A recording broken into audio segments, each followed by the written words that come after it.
সাথে শেয়ার করে নিই। এই হোটেলটার রুমগুলো খুবই ছোটো ছোটো, কিন্তু এখান থেকে একদম রেডি রাস্তার ওপরে এবং সমুদ্রের একটা বিশাল সুন্দর ভিউ, বারান্দায় বসে বলুন, ঘরে বসে বলুন, পাওয়া যাচ্ছে সেই ভিউটা। আজকে মেঘলা আকাশটা পুরো মেঘ ভারী হয়ে রয়েছে, কিন্তু সমুদ্রে একটা উত্তাল টাইপের রূপ আমরা দেখতে পাচ্ছি এবং সামনে একটা পুরো সি বিচটা দেখা যাচ্ছে। সেই জন্য আপনাদের সাথে একবার শেয়ার করে নিই, না বলেই পাচ্ছি না। আকাশের মুখ ভার, কিন্তু তার সাথে সমুদ্রের একটা বিশাল রূপ, পুরো ওয়াইড রূপ আমাদের এই বারান্দা থেকে পাওয়া যাচ্ছে। আর এই হচ্ছে পুরীর পুরো মেন রাস্তা, সর্বদা রোড সোজা দেখা যাচ্ছে আমাদের হোটেলের এই বারান্দা থেকে পর দেখা যাচ্ছে। গাড়ি চলছে। ওইখানে আরিয়ার উঠে পড়েছে, আরিয়ার দেখা যাচ্ছে। কিরে রেডি হয়নি?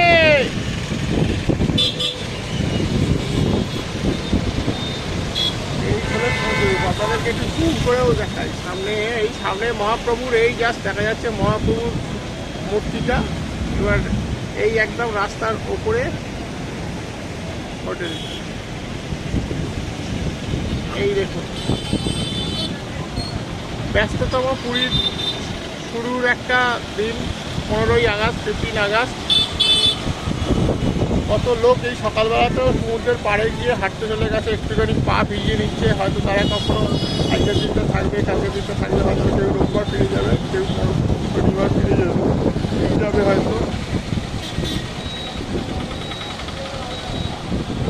পুরী কিন্তু বাঙালির একটা আবেগ।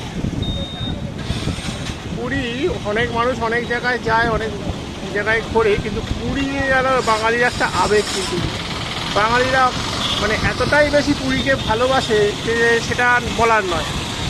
বাঙালিরা অ্যাটলিস্ট আমার তো মনে হয় পুরীতে আসলে আমরা, যদি এবারে একটু কম দিনের জন্য আসতে হয়েছে, কিন্তু হয়তো 4 দিন আমরা থাকবো, আমরা 14, 15, 16 থাকবো, 17 তারিখ বন্দে ভারতে ফিরে যাব। কিন্তু আমার কেন জানি না মনে হয় পুরী আসলে আরও অ্যাটলিস্ট একটা সপ্তাহ না হলে যেন হয় না। আর ফিরে যাওয়ার যতই দিন থাকি না কেন, ফিরে যাওয়ার সময় মনটা কিন্তু ভারাক্রান্ত হয়। তবুও যেতে হয় যখন জগন্নাথ দেবকে, সমুদ্রকে গুড বাই টাটা করে ঠাকুর আবার আসিব ফিরে, এই ভেবে আবার আমরা ফিরে যেতে হয়।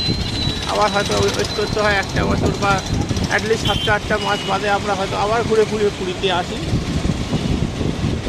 এবারের এই পুরী ঘোরাটা যেটা তোমাদের সাথে শেয়ার করে নিচ্ছি, তোমাদের কেমন লাগছে একটুখানি বলো। কিন্তু ভালো লাগলে অবশ্যই একটা please like, share and subscribe করে দিও, তাতে আমাদের ছোট্ট চ্যানেলটা একটু করে আর একটু বড় হয়ে ওঠে তোমাদের আশীর্বাদে, তোমাদের ভালোবাসায়। বৃষ্টি ভেজা দিনে, বৃষ্টি ভেজা সমুদ্র, সব লোক সি বিচের মধ্যে দাঁড়িয়েছিল। হঠাৎ করে সি বিচ ফাঁকা হয়ে গেল, কারণ বৃষ্টি নেমে গেল।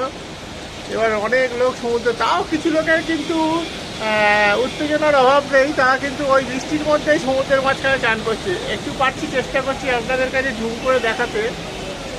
এই জায়গায় সব ছেলেপুলের দল যারা অত্যু উৎসাহী, এই জায়গায় চান করছি। কিন্তু বাকি সি বিচ অনেকটা খালি হয়ে গেছে।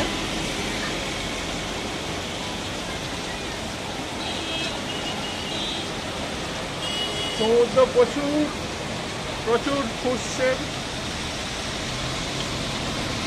সমুদ্রের এত ওয়াইড রূপ, আজ এই হোটেলটায় না থাকলে ঠিক বোঝা যেত না। এই হোটেলটায় আছি বলে এই জায়গা থেকে কিন্তু সমুদ্রটা বিশাল বড়োভাবে দেখা যাচ্ছে। যেন মনে হচ্ছে আগেকার দিনে যেটা বলা হতো না, কত সেন্টিমিটার স্ক্রিনে বড় করে দেখা, তো সেই রকম সিনেমা হলে এত স্ক্রিনের মধ্যে সেরকমভাবে দেখা যাচ্ছে সমুদ্রটাকে, বিরাট বড় করে দেখা যাচ্ছে।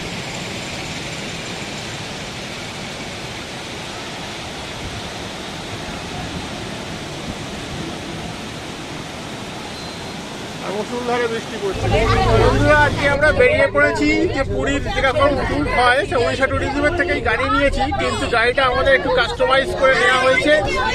যে এরকমটা হয় এটা ঠিক আমাদের আগে ধারণা ছিল না, কিন্তু ওখানে গিয়ে আমরা রিকোয়েস্ট করাতে এরকম করে দিয়েছেন ওনারা, যে পার্সোনাল গাড়ি। এমনি নর্মালি উড়িষ্যা ট্যুরিজমের সমস্ত কিছু ঘোরার জন্য টাইমিং থাকে সকাল 6:30 থেকে রাত্রি 7টা অবধি, কিন্তু এখন এটা আমরা সবাই হয়তো অনেক মহিলারা আমাদের যারা আছে তাড়াতাড়ি উঠতে পারবে না বা যেতে পারবে না, অনেক বাচ্চা আছে, সেই জন্য ম্যানেজ করার জন্য আমরা সকাল 8:30টার সময় গাড়িকে আনা হয়েছে এবং সেই গাড়িতে আমরা বেরিয়েছি। এবার যখন যে কটা স্পট হয় আমরা সেই কটা স্পট দেখবো এবং ঘুরবো। First destination Chandrabhaga beach.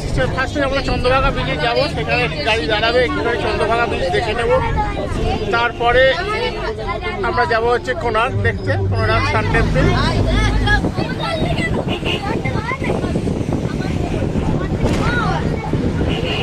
এইখানে আমরা সকালের ব্রেকফাস্ট করতে দাঁড়িয়েছিলাম, সোলাপূর্ণা মা হোটেল গ্রিনল্যান্ড। এই হলো আমাদের সাথী গাড়ি।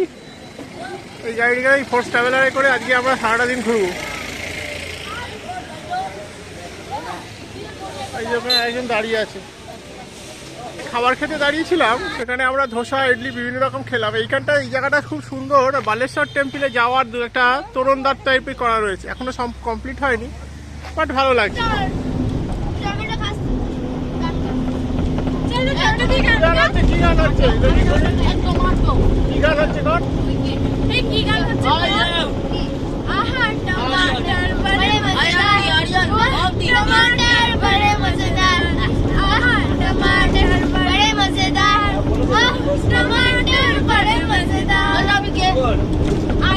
এসে গেছি চন্দ্রভাগা বিচের সাইডে।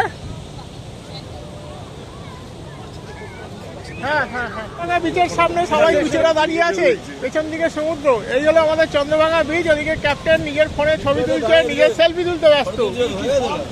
Chandrabhaga beach. In the ancient time, Lord Krishna's son, Sambhava, has prayed to the sun god through a blessing of letter to cure his leprosy. Chandrabhaga বিচে কি জন্য এসেছিল?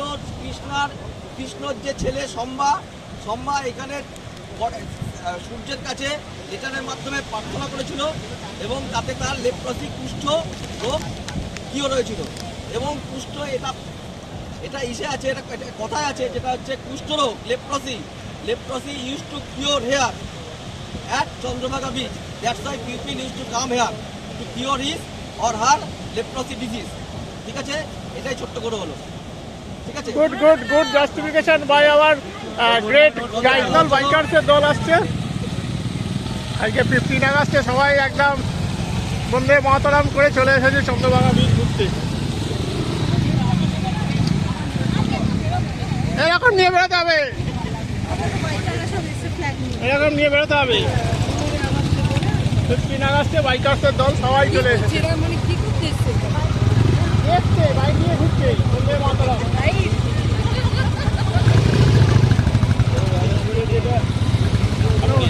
কোণারক সূর্য মন্দির দেখতে ফার্স্টে জায়গার নাম ছিল চন্দ্রভাগা নদী ও সমুদ্র, যে নদীর সমুদ্র এখন দেখে এসেছেন এই জায়গায় ছিল, এখন 3 কিলোমিটার সরে গেছে। এই জায়গার নাম কেন দিয়েছে কোণারক সূর্য মন্দির? দ্য পূর্ব উত্তর কোনাকুনিতে বানানো, কোন মিনিং অ্যাঙ্গেল, অর্ক বলে সূর্য, এই জন্য জায়গার নাম দিয়েছে কোণারক সূর্য মন্দির।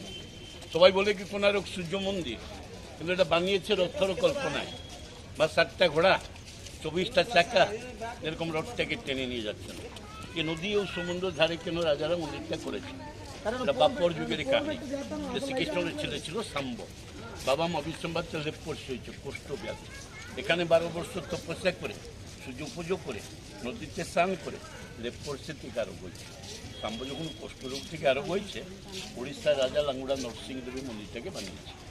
রাজা যখন মন্দিরটা করেছে বলেছে 12 একর জমি, 1200 কারিগর, 12 বছরের মধ্যে 5খানা মন্দির কমপ্লিট করতে হবে। যদি 12 বছরের মধ্যে কমপ্লিট না হয় 1200 কারিগর মাথা কাটবার জন্য অর্ডার দিয়ে দেবেন। তখন রাজা 1200 লোক নিয়ে 12 বছর ধরে কাজ করেছে। যে মেন মন্দির উপরে মঙ্গল ঘরটা বসাবার কথা, কারা বসাতে পারেন। যে 1200 কারিগর মধ্যে হেড কারিগর ছিল, ওনার নাম ছিল বিষ্ণু মহারানা, ওনার ছেলের নাম ছিল ধর্মপুর। সে 12 বছর ছেলে কলসটাকে বাঁচিয়েছে। 1201 লোক হয়ে গেছে। কি 12 বছর? 12 বছর ছেলেটা বাঁচিয়েছে কলসটাকে। 1201 লোক হয়ে গেছে। 1200 কারিগর হেড কারিগরকে ডিমান্ড করেছে, তোমাকে 1200 কারিগরের দায়ী না 12 বছর ছেলের দায়। ওনার কিছু না বলে ছেলেটা ভাবলো যদি আমরা একজন মরে যায় তাহলে 1200 লোক বি বঞ্চে থাকবে, ওনার সঙ্গে আমরা বাবা বি বঞ্চে থাকবে। এই ছেলেটা কী করলো না, কলসটা বাঁচিয়ে নিজেরা সুইসাইড করে মরে গেছে। এই জন্যে মন্দিরটা অপবিত্র। এখানে কোনোদিন পুজো পাঠ হয় না, যুদ্ধ ক্যামেরা সব কিছু আলাদা। যে মন্দির মধ্যে যে পুজোর মূর্তি, সূর্যদেবের মূর্তি, এখন জগন্নাথ মন্দির মধ্যে নিয়ে পুজো করছে। জগন্নাথ মন্দির দেখা হয়েছে, জগন্নাথ মন্দির সামনে একটা পিলর আছে, এটা বলা যায় অরুণ স্তম্ভ। ফার্স্ট অরুণ স্তম্ভ এখানে ছিল, অরুণ ছিল সারা রথ চালাবার জন্য। এখানে পুজো হচ্ছে না বলে ছত্রপতি শিবাজি মারাঠি শাসন এখান থেকে নিয়ে সেখান ঢুকে দিয়েছে পুজোর জন্য। মায়ের ভিতরে কোনো পুজো টুজো নেই। এই পাঁচখানা মন্দির থেকে কোনো একটা মন্দির বঞ্চে আছে। 4টি মন্দির পর্তুগিজরা ভেঙে দিয়েছে। পর্তুগিজরা কি জন্য ভেঙেছে? ফার্স্টে কোনো শূন্য সিমেন্ট মশলা কাজ ছিল না, পাথরকে পাথর বাঁচিয়ে ওনার মধ্যে হোল করে এরকম আয়রন ক্লিপকে জয়েন্ট করেছে। যে পাথরের মধ্যে আয়রন ভাগ থাকছে, তার মধ্যে আয়রন ক্লিপ দিয়ে দিয়েছে। যে মেন মন্দির ছিল তার উপরে 53 টন ম্যাগনেট লাগানো ছিল, 53 টন ম্যাগনেট পাঁচখানা মন্দিরকে ব্যালেন্স করত। যখন পর্তুগিজরা এসেছে উড়িষ্যাতে বিজনেস করতে, যত জাহাজগুলো জাহাজ করে সিতে এই চুম্বকটা কী করে না জাহাজ কাম্পাসকে টেনে ভেঙে দিচ্ছে। যত জাহাজ এসেছে এখান থেকে নষ্ট হয়েছে, যত লোকরা এসেছে নষ্ট হয়েছে। পর্তুগিজরা এসেছে দেখেছে ওনার উপরে ম্যাগনেট আছে, ম্যাগনেটটাকে বের করে নিয়ে গেছে। নিয়ে যাওয়ার পরে প্রত্যেক মন্দির ব্যালেন্স হয়েছে, নিজেরা পাথরগুলো পুরো মন্দিরটা নষ্ট হয়েছে। তখন অঙ্গ, বঙ্গ, কলিঙ্গা, বঙ্গ, বিহার, উড়িষ্যা 3টে স্টেট একসঙ্গে ছিল। সেই টাইমকে লর্ড কার্জন এটাকে সিল করেছে। ভিতরে যাওয়ার কোনো রাস্তা নেই, আপনি যাই দেখবেন boundary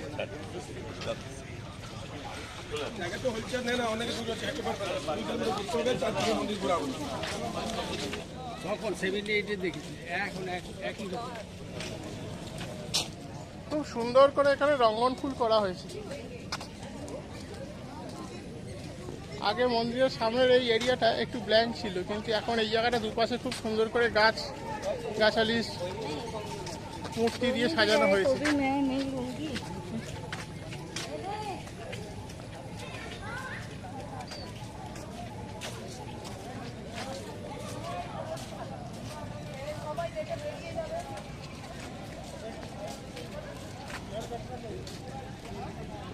the Indian oil foundation অর্থক্ষেত্র,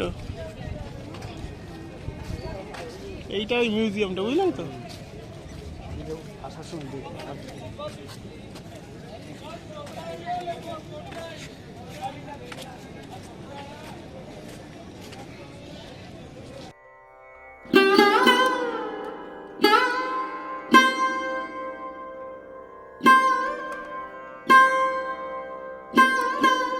এসে পৌঁছেছি আমরা কোনারক সূর্য টেম্পলের সামনে।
বাচ্চা যুবক করতো, আর বাচ্চার জন্য তলায় দেখে নাও হাতি ঘোড়া রয়েছে, যুবকদের জন্য চামচটা বট্টমতে রয়েছে, বুড়ের জন্য গড়ান গড়ে সব করতে রয়েছে।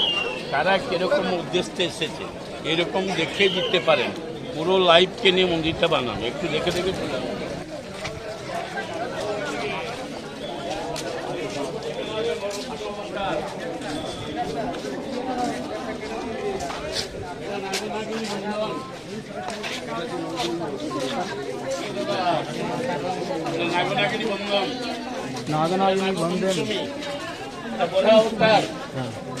এটা মেনদার ওয়েট করেছে হাজবেন্ডের জন্য, কোন হাজবেন্ডটা ওয়েট করেছে মেনদার, ওয়েটিং ফর হাজবেন্ড, আরেকবার বোঝাও। Waiting for husband.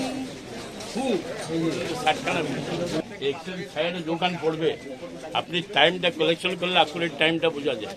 অত কোনো বড় কথা নেই, যারা ক্ষেত্রে কাজ করছে নিজেদের ছায়া থেকে টাইমটা বলে দেয়, সেই টাইমটা ঘড়ি গেছে ছিল না, এটা নিজের ছায়া থেকে টাইমটা বানানো হয়েছে। বুঝতে পেরেছি ঘড়ি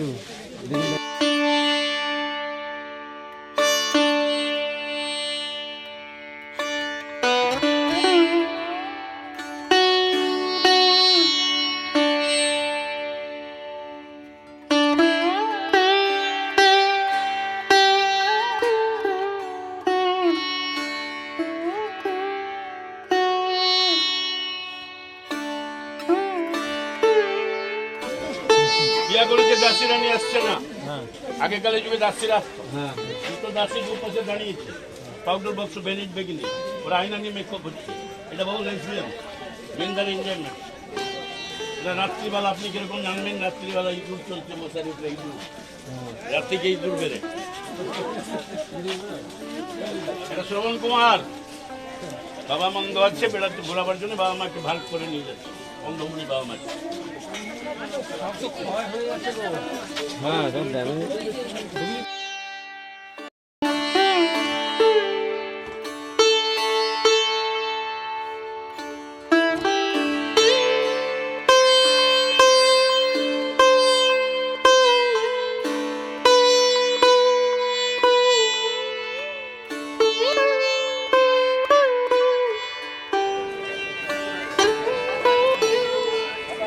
এই পুরো আমাদের টিম চলেছে।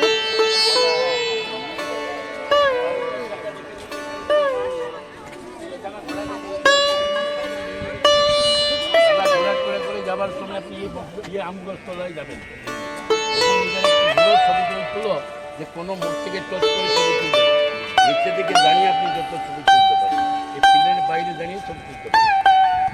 এখন আমাদের শেষ, এখন নিজের একটু ঘুরো ছবি টবি তুলো।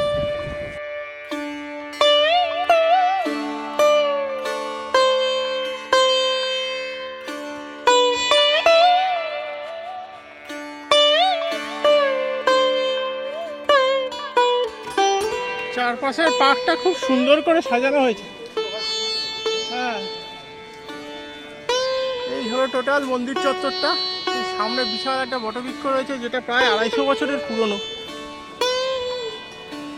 আর এই হলো মন্দির তৈরি করার আগেকার দিনের সেই লোহার বিম, যার উপরে এই টোটাল মন্দিরের স্ট্রাকচারটা দাঁড়িয়ে রয়েছে। আগে এরকম টোটাল 5টা মন্দির ছিল, তার মধ্যে 4টে মন্দির খুলে গেছে, তাছাড়া সেই বিম খুলে রাখা হয়েছে। এবং আমরা গাইডের কাছ থেকে জানতে পারলাম যে নেক্সট 3 বছর বাদে যদি কেউ এই মন্দির দেখতে আসে, মোদী সরকার নাকি এই মন্দিরের ভেতরের যে স্যান্ডস্টোন দিয়ে ফিল আপ করা রয়েছে সেগুলো খুলে দেবে এবং মন্দিরের ভেতরটাও দেখা যাবে। আমরা এখন আস্তে আস্তে বেরিয়ে যাচ্ছি, কিন্তু এই জায়গাটা সুন্দর করে, খুব সুন্দর করে সাজানো হয়েছে।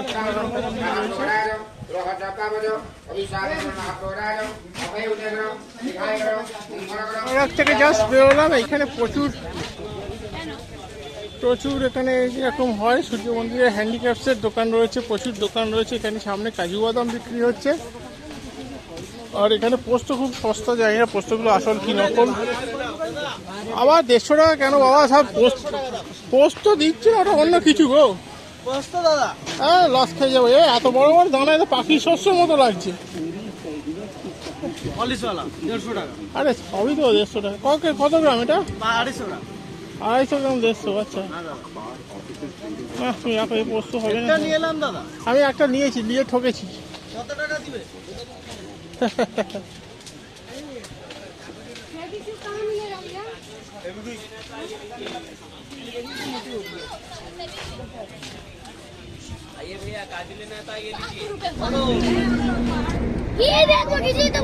টাকা ওই দিকে টাকা ওই দেখ পাহাড়ে ও মন্দির আছে, মন্দির মাথাটা দেখা যাচ্ছে।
হ্যাঁ বন্ধুরা, আজকে আমাদের পুরীর দ্বিতীয় দিন। তোমরা জানো, দেখেছো যে গতকালই আমরা পুরীতে এসেছি।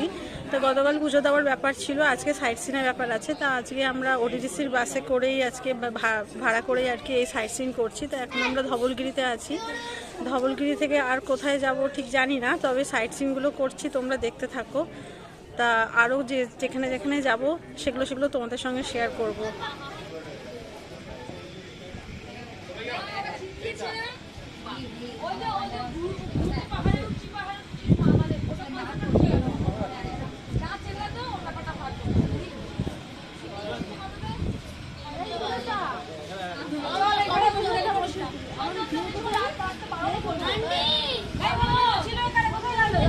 ঘুরতে ঘুরতে ক্লান্ত হয়ে গেছি। ধবলগিরি থেকে নেমে আমরা একটা রেস্টুরেন্টে দুপুরের লাঞ্চটা করে নিচ্ছি। তাই এই ছোট্ট একটা রেস্টুরেন্ট, নাম জানি না, কিন্তু রেস্টুরেন্টে আমরা এসে ঢুকে পড়েছি।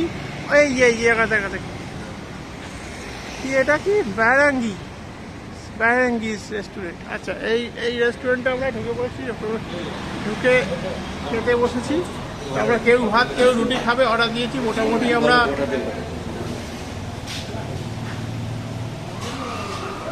এই হলো সব বসে আছে। এই ভেতরে সেকশনটা হচ্ছে বেশি, এইটাতে এরা বসেছে।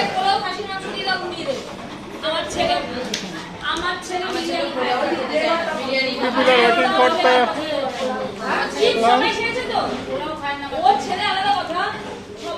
যে রেস্টুরেন্টে ঢুকেছি, এই জায়গাটা এরকম সুন্দর করে সাজানো রয়েছে। বিভিন্ন মুখোশ বা বিভিন্ন রকম হাতের ক্রাফটের কাজ দিয়ে এগুলো সাজানো রয়েছে। তো আমরা এখনো খাবারের জন্য, অর্ডারের জন্য এখনো ওয়েট করছি। এতক্ষণে আমরা খাবার পেয়ে গেছি। দুপুরবেলা খেতে বসেছি হচ্ছে রুটি আর মিক্স ভেজ, সাথে একটা করে অমলেট ভাজা। মহাদেবের মন্দির। এটা কবেকার, কত সাল আগেকার পুকুর। জায়গাটা কি আছে আমি দেখতে হবে।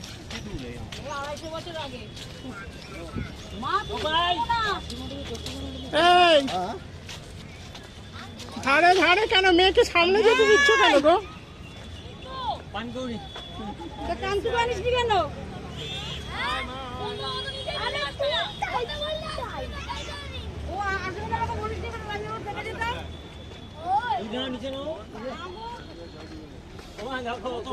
কত দিনের হিস্টোরিক প্লেস। ধারে যাস না।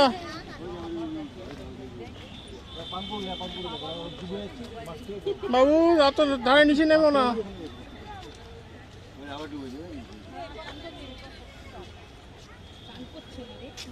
আমরা এইমাত্র লিঙ্গরাজ টেম্পলে মহাদেবের পূজা দিয়ে বেরোলাম। তা এইখানে একটি শিব পার্বতী খুব সুন্দর মূর্তি করেছে। সেই মূর্তির পেছনে পুরো ব্যাকগ্রাউন্ডে দেখা যাচ্ছে শ্রী লিঙ্গরাজ টেম্পল। আপনাদেরকেও দেখিয়ে দিচ্ছি, আপনারাও যাতে দেখে দূর থেকে শ্রী মহাদেবের দর্শন পান। আর সাথে এই লিঙ্গরাজ টেম্পল পৃথিবীর একমাত্র লিঙ্গ যেখানে লিঙ্গটি নেই, কিন্তু খুব সুন্দর। ভেতরে আমরা পূজাও দিলাম। এখানে মহাদেব এবং বিষ্ণু দুজনে একাত্রিকভাবে মিলে গেছে, যার জন্য এখানে মন্দিরের মাথায় রামচন্দ্রের ধনুর মতো একটি ধনুক অধিষ্ঠান করছে। হে শুভ শম্ভু, হে শুভ শম্ভু।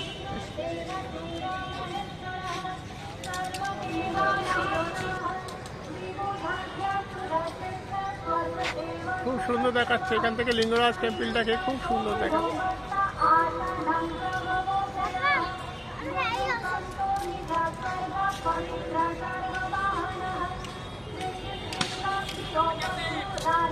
লিঙ্গরাজ টেম্পল থেকে ঘুরে এসে বাবুরা এখন লেবু চা খাচ্ছে। পরিশ্রান্ত হয়ে পড়েছেন, একটু লেবু চা হয়ে যাক। এখন প্রচুর চতুর্দিকে কিন্তু ওলা হচ্ছে, ওলা বেরোচ্ছে প্রচুর। দাদু দিদিমা সবাই ওলা চালাচ্ছে। এই তো আমরা এখন এসেছি শ্রী ওমকারেশ্বর টেম্পলে। এখানে মহাদেবের বিরাট মূর্তি রয়েছে।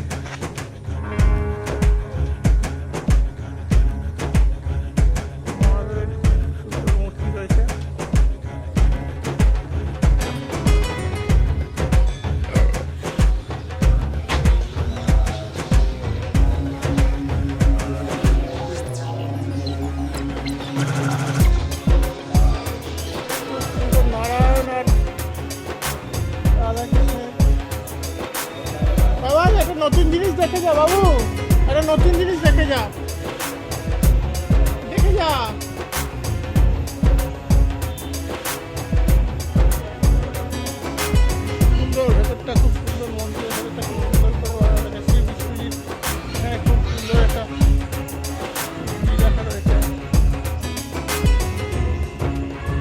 এই মন্দিরটা ডেফিনেটলি যারা পুরীতে এসেছেন আপনারা হয়তো দেখেননি, আমাদের ব্লগের মাধ্যমে আপনাদের একটু দেখানোর চেষ্টা করছি।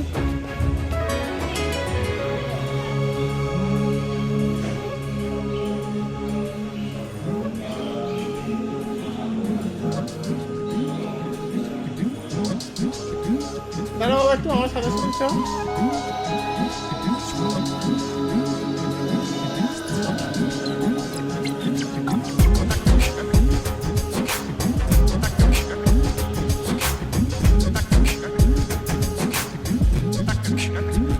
দেখ রাম সীতা মূর্তি, হনুমানজি বসে আছে দুপাশে,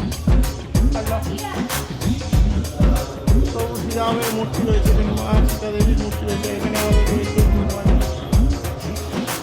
জয় শ্রীরাম, জয় হনুমান।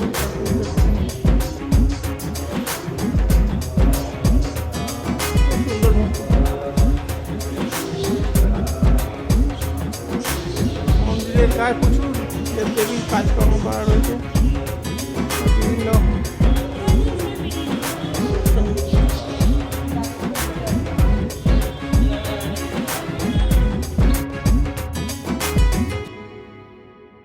হোটেলটা কিন্তু নিয়েছি যে জায়গায়, সেই জায়গা থেকে একদম পুরো স্বর্গদ্বারের ওপরে এবং রাস্তার ওপরে, মানে কারোর যদি ক্রাউড ভালো লাগে, দেখতে ভালো লাগে, জমজমারি দেখতে ভালো লাগে, আর তার সাথে বিরাট আকার সমুদ্র যদি দেখতে ভালো লাগে, একসাথে চতুর্দিকে সব কিছু সামনে দাঁড়িয়ে আছে, উড়ে আছে। এ তো উলো পাতারই হাওয়া রয়েছেই, মাছ বিক্রি হচ্ছে, চাউমিন বিক্রি হচ্ছে, তারপরে চতুর্দিকে বিভিন্ন রকম স্ট্রিট ফুড বিক্রি হচ্ছে, ঘুগনি বিক্রি হচ্ছে, পন্স বিক্রি হচ্ছে, তারপরে ফালুদা বিক্রি হচ্ছে।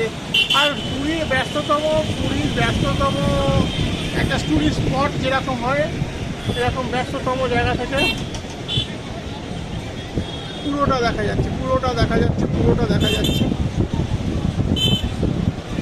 পুরোটা দেখা যাচ্ছে। খুব সুন্দর লাগছে।